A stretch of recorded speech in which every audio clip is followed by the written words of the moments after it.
কোরবানির পশুর হাটের আরও খবর জানাতে খুলনা শাহপুরে আছেন আব্দুল্লাল মামুন রুবেল, ফেনীর রানীর হাটে আছেন আতিয়া সজল এবং রাজধানীর হাজারীবাগে আছেন রিপোর্টার আলতাফ হোসেন। সরাসরি প্রথমে যাচ্ছি রুবেলের কাছে। ঈদুল আজহার সময় যতই কাছাকাছি চলে আসছে ততই কিন্তু জমে উঠছে খুলনার বিভিন্ন পশুর হাট। সকাল থেকেই খুলনার যে সমস্ত সাপ্তাহিক স্থায়ী এবং অস্থায়ী গরুর বা কোরবানির পশুর হাট রয়েছে সেখানে কিন্তু ক্রেতা বিক্রেতারা ভিড় করতে শুরু করেছেন এবং তারা পছন্দের গরুটিও কিন্তু আসলে যাদের পছন্দ হচ্ছে তারা কিন্তু কিনে নিচ্ছেন। খুলনার শাহপুরের এই হাটটি ডুমুরিয়া উপজেলায়, এটি কিন্তু খুলনার সব থেকে বড় হাটগুলোর একটি এবং এই হাটে কিন্তু সকাল থেকে আমরা দেখছি বিভিন্ন উপজেলা থেকে এবং খুলনার আশেপাশের বিভিন্ন জেলা থেকে যারা ব্যাপারী এবং খামারি রয়েছেন এবং বিভিন্ন গরুর মালিক রয়েছেন তারা কিন্তু গরু নিয়ে এই হাটে আসছেন এবং এই হাটে আমরা অনেক বড় গরু দেখেছি যেমন তেমন ছোট গরু দেখেছি এবং ক্রেতাদের আগ্রহের জায়গা কিন্তু তুলনামূলক মাঝারি আকারের গরু, অর্থাৎ ৮০-৯০ হাজার টাকা থেকে শুরু করে ১,২০,০০০-৩০,০০০ এই দামে বেশি ক্রেতা কিন্তু গরু খুঁজছেন। এর পাশাপাশি কিন্তু আমরা কিছু দামি কিছু বড় আকারের গরু দেখেছি, যেমন ৩ লাখ টাকা গরুর চাহিদাও আমরা দেখেছি।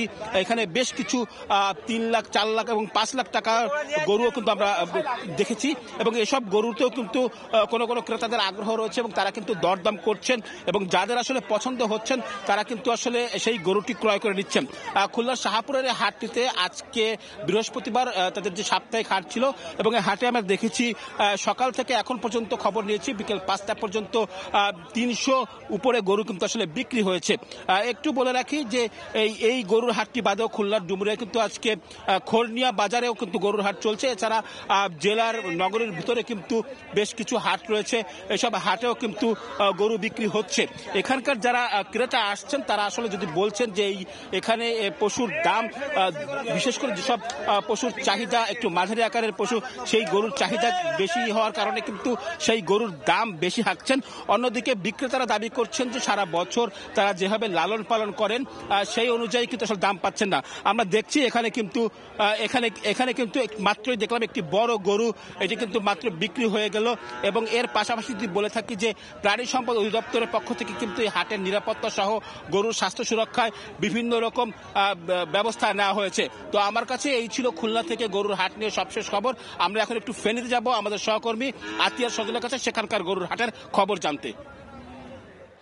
কোরবানির ঈদ যতটা ঘনিয়ে আসছে ঠিক তার সাথে সাথে কিন্তু পশুর হাটগুলোতে মানুষের ভিড়ভাট্টা বাড়ছে। যেমন করে প্রচুর সংখ্যক পশু উঠেছে, বিভিন্ন ধরনের গরু, ছাগল, মহিষ, সে সকল কিনতে কিন্তু আবার মানুষ ভিড় জমাচ্ছে সেসব ফেনী শহরের বা ফেনীর বাইরের অনেক বাজারেই।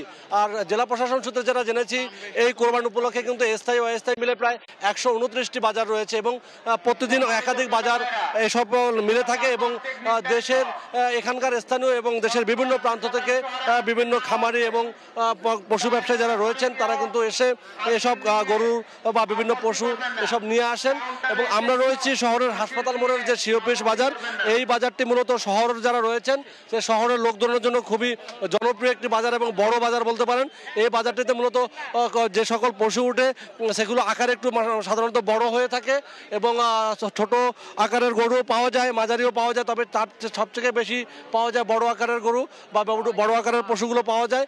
এবং আমরা যেটা কথা বলেছি বিভিন্ন জনের সাথে যে কিন্তু এখনও কিন্তু শেষ মুহূর্তে ক্রেতা বিক্রেতাদের মধ্যে কিন্তু দর কষাকষিটাই বেশি চলছে।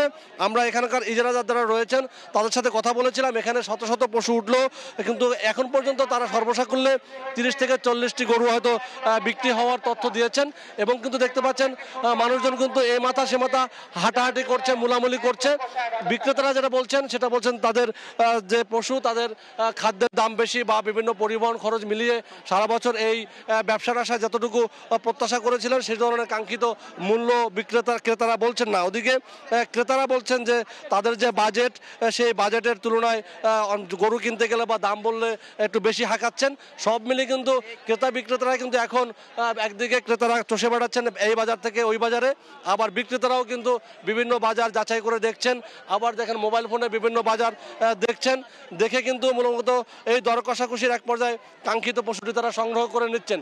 সব মিলে কিন্তু আমরা দেখছি যে ফেনীর পশু বাজারগুলোতে কিন্তু পর্যাপ্ত নিরাপত্তা বজায় রাখা হয়েছে এবং সেই পশুগুলো কিন্তু অনেকে শহরবাসীর সাথে বলছে যে ফেনীতে চুরি হওয়ার যে একটা প্রবণতা, গরু চুরি হচ্ছে, ছিনতাই হচ্ছে, যার কারণে কিন্তু তারা পশু নিয়ে আগাম নিয়ে যাওয়ার জন্য একটু চিন্তায় পড়ছেন, যার কারণে তারা চিন্তা করছেন কোরবানি ঘনিয়ে আসলে হয়তো আরও বেচাকেনা হতে পারে। আমরা ঢাকার হাজারীবাগের পশুর বেচাকেনার খবর জানতে চলে যাব, সেখানে রয়েছে আমাদের সহকর্মী আলতাফ হোসেন।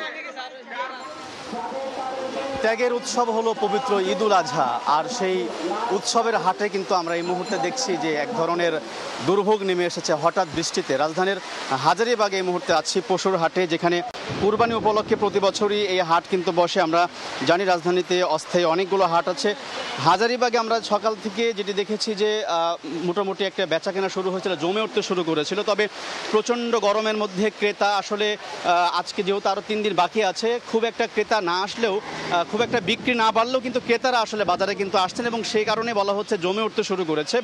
তবে আমরা যেটি দেখছি যে দুপুর পার হওয়ার পর, বিশেষ করে বিকেল নাগাদ মেঘ আকাশে যখন শুরু হয়, এরপর থেকে কিন্তু আমরা দেখেছি এক ধরনের শঙ্কা কাজ করছিল ব্যবসায়ীদের মধ্যে, ক্রেতা বিক্রেতা উভয়ের মধ্যে। এবং হঠাৎ করে আমরা দেখছি যে কিছুক্ষণ আগে কিন্তু মুষলধারে বৃষ্টি হয়েছে হাজারীবাগের এই পশুর হাটে এবং আমরা বলতে পারি অনেকটা দুর্ভোগ নেমে এসেছে এই বৃষ্টির কারণে। কারণ এই মুহূর্তে আমরা দেখছি যে আসলে বেচা বিক্রি কিন্তু থেমে আছে এবং এ কারণে কিন্তু যারা গরু নিয়ে বা পশু নিয়ে, গবাদি পশু নিয়ে, গরু ছাগল নিয়ে যারা বাজারে এসেছেন, হাটে এসেছেন, সেই সব বিক্রেতারা কিন্তু অনেকটা শঙ্কায় আছেন যে আসলে যেহেতু আর মাত্র 3 দিন বাকি আছে, যদিও তারা বলছেন যে একমাত্র মোটামুটি ঈদের 2-3 দিন আগে আসলে বেচা বিক্রিটা খুব বেশি শুরু হয়। তো সেই দিক থেকে আগামীকাল শুক্রবার, শনিবার, রোববার পর্যন্ত তারা বেশি বিক্রি আশা করছেন। তবে এই যে আবহাওয়া, এই যে বিরূপ যে আবহাওয়া, এটার কারণে কিন্তু, বৃষ্টির কারণে কিন্তু অনেকটা শঙ্কা দেখা দিয়েছে। বিক্রেতারা বলছেন যে সে আসলে বৃষ্টি যদি আসলে থাকে তাহলে বিক্রি তারা ভালোভাবে করতে পারবে না। তো আমরা জানি যে এই হাজারীবাগে আমরা জানি যে ইজারাদার এবং হাট কর্তৃপক্ষ যারা আছেন তারা বলছেন যে এবার 20 থেকে 30 হাজারের মতো গবাদি পশু কিন্তু এই হাজারীবাগে এবার উঠেছে এবং তারা বলছেন যে দিন যত ঘনিয়ে আসছে ততই কিন্তু আসলে হাট জমে উঠছে। এই ছিল হাজারীবাগ থেকে কুরবানির পশুর হাটের সর্বশেষ। কোরবানির পশুর হাটের খবর জানছিলাম ফেনী, খুলনা ও রাজধানীর হাজারীবাগ থেকে।